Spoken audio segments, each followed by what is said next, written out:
Halo guys, kembali lagi dengan saya Kali Masada dari Akademi Kripto. Di video kali ini kita akan membahas video dengan topik udah dijual kok terbang tambah tinggi lagi. Ini adalah topik yang saya sering dengar teman-teman ini tanya, "Bang, saya udah beli koin A, terus koin tersebut udah cuan nih, terus saya jual, tapi kok setelah saya jual ini tambah tinggi lagi naiknya." Ini hal yang sangat mengesalkan ya teman-teman, karena kita semua pasti pernah mengalami hal ini. Udah dijual kok besok malah naik 10 kali lagi. Ini hal yang ngeselin ya, dan juga sedikit menyakitkan. Lalu kira-kira apa yang harus teman-teman lakukan ketika skenario ini terjadi ke teman-teman? Langkah pertama yang harus teman-teman lakukan adalah jangan menyesal. Ya, nasi sudah menjadi bubur, apalagi yang mau kamu sesali, tidak akan memutarbalikkan fakta bahwa kamu sudah menjual koin tersebut dan kamu juga sudah tidak punya barangnya di portofolionya ketika harganya naik. Jadi sekalipun kamu menangis, kamu tidak akan bisa kembali ya memutar waktu dan juga ngomong ke dirimu yang ada di masa lalu, jangan dijual dulu, itu koin masih bisa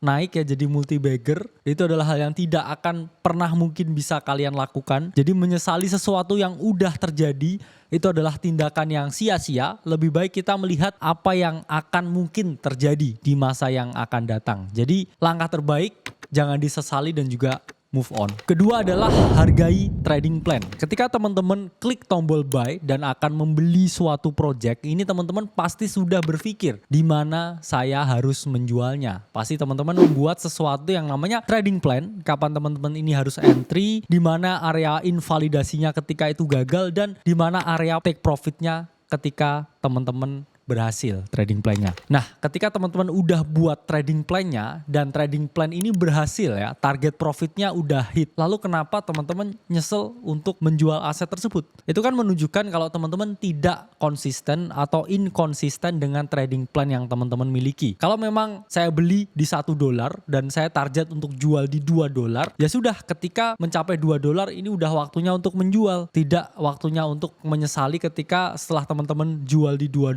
dia mungkin masih naik ke $3 atau $4. Karena teman-teman dari awal sudah buat trading plan-nya dan teman-teman harus respect trading plan-nya. Karena sekecil apapun profit itu jauh lebih baik daripada loss. Jadi tetap bersyukur dengan berapa banyak profit yang kita peroleh teman-teman.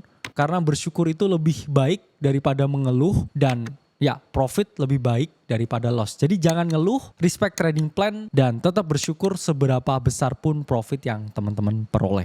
Cara ketiga adalah jangan dikejar. Ya, itu ibarat bus yang udah jalan, ibarat kereta yang udah jalan. Seberapa jauh pun kita berlari, kita tidak akan pernah bisa mengejarnya. Sekalipun kita bisa mengejarnya, mungkin kita juga akan sedikit terseok-seok ya, dan nafas kita akan terengah-engah karena itu sudah jalan ya. Misalkan kamu udah jual, ya udah biarin aja. Ketika kamu mengejar posisi yang udah bergerak itu sangat amat berisiko. Kenapa? Karena kalian pasti chasing the pump, dan profit yang udah kalian peroleh di awal ketika membeli sesuatu itu bisa aja berubah jadi loss. Misalkan kalian udah beli di 1, kalian TP di 2, terus kemudian dia naik di 2,5 ya. Terus kamu beli lagi di 2,5. Ternyata dia balik lagi ke 1. Itu yang kamu awalnya ini udah profit terus jadi loss, teman-teman. Dan di sini teman-teman pasti ya melakukan apa yang namanya revenge trading. Jadi teman-teman deposit lagi uang lebih banyak untuk kemudian average down lagi. Setelah di 1 ini beli lagi, posisinya double, terus dia turun lagi ke 0,5. Itu teman-teman yang awalnya tadi untung kemudian malah jadi buntung ya. Awalnya udah untung, sekarang jadi rugi. Dan ketika teman-teman rugi ya, biasanya ada kecenderungan untuk terus menambah posisi, terus beli lagi sampai tokennya ini turun tambah lama, tambah jauh. Sehingga teman-teman harus respect deh trading plan-nya. Kira-kira saya ini mau jual di mana ketika teman-teman udah beli. Jangan sampai beli ya, udah bisa masuk tapi nggak bisa keluar ya. Itu adalah hal yang tidak boleh teman-teman lakukan. Jadi tahu kapan harus take profit, dan ya udah ya, ketika udah selesai take profit, syukuri profitnya.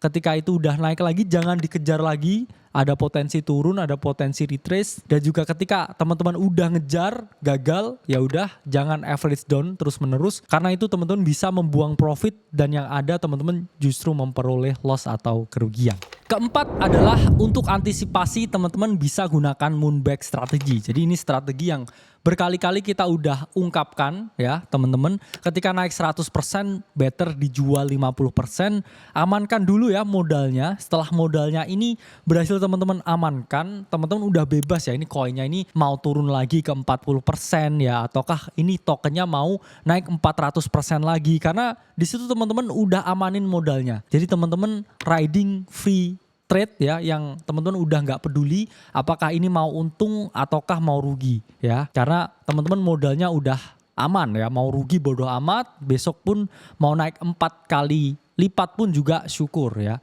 Jadi di sini Moonback Strategy ini satu untuk mengamankan psikologis teman-teman, dan kedua karena di market kripto ini yang naik udah terlalu tinggi ini masih bisa naik lebih tinggi lagi. Jadi tetap siasati dengan menggunakan Moonback Strategy, amankan modalnya, biarkan profitnya berjalan.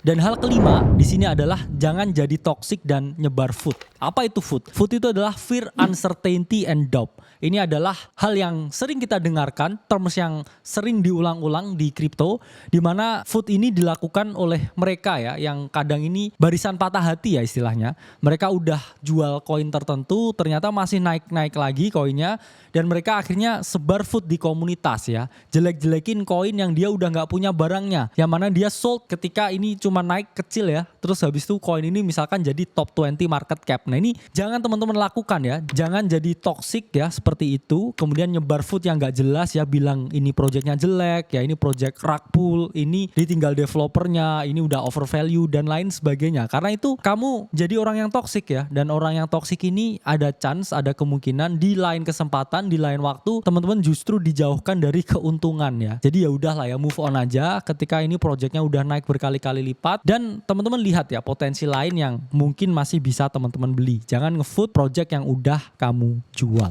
Terakhir adalah pahami selalu akan ada kesempatan yang lebih baik lagi di masa yang akan datang. Crypto market itu market yang sangat demokratis, buka terus ya 24 jam, selalu ada naratif baru, cycle baru ya, project baru, dan juga investor baru. Jadi nggak ada alasannya ya teman-teman yang udah missing out koin A, ini bakal missing out lagi selanjutnya, karena selalu ada potensi di koin B, koin C, koin D, dan koin yang lain sebagainya. Bahkan ketika teman-teman udah sold ya koin yang A, mungkin cuma dapat profit dikit ya tadi ya, jangan nge-FUD, jangan stres ya, nggak bisa kamu sesali. Mungkin teman-teman bisa lihat alternatif di koin A ini apa. Misalkan koin A ini adalah koin di narasi artificial intelligence yang menggunakan marketplace AI misalkan, untuk mempertemukan pihak yang membutuhkan AI dengan pihak yang bisa menyediakan computing powernya AI. Di sini teman-teman lihat ya, tengok project-project lain yang mungkin kapitalisasi pasarnya masih lebih kecil ya, diamonds in the rough ya, hidden gems yang mirip dengan token A ya. Dan di sini teman-teman bisa berinvestasi di token B dengan harapan ya ini bisa mengikuti jejak langkah dari koin A ini. Jadi ketika teman-teman udah kelewatan ya versi yang originalnya, teman-teman bisa dapetin versi Walmart-nya, yang mana keuntungan di market crypto itu sangat tidak terbatas asalkan kita tahu dan bisa memanage risikonya. Oke guys, itulah cara-cara, langkah-langkah, tips-tips supaya teman-teman ini nggak sakit hati ya ketika membeli suatu koin udah profit dijual tapi kok tetap lebih tinggi lagi. Oke, saya Kali Masada dari Akademi Kripto. Sampai berjumpa di video selanjutnya.